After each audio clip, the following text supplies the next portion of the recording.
السلام عليكم ورحمة الله تعالى وبركاته. مرحبا بكل مشاهدي ومتابعي قناة سكوب نيوز. اليوم خرجنا إلى الشارع العنابي من أجل رصد أجواء عيد الأضحى والتحضيرات التي يقوم بها الشعب الجزائري.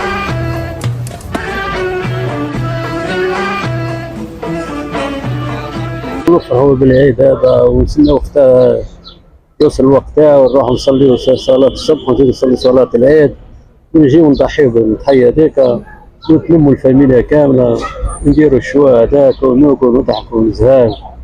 يعني العيد بنتو في الأجواء. العيد ماذا بينا نديروا نعيدوا.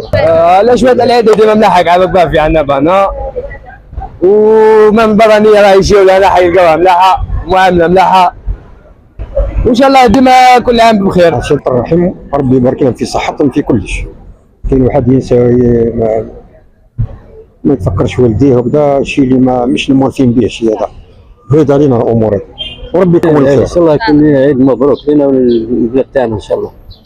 وعيد سعيد للجميع وربي يشفي المرضى الناس الكبار مساكن فهمتي وان شاء الله فلسطين محرة.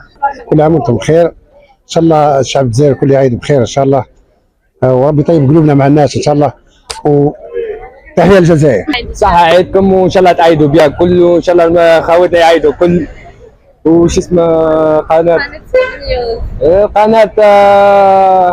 حتى التم وان شاء الله ربي يعيش لنا تبون. صحة عيدكم وكل عام وانتم بخير ويحيى تبون وديما تبون.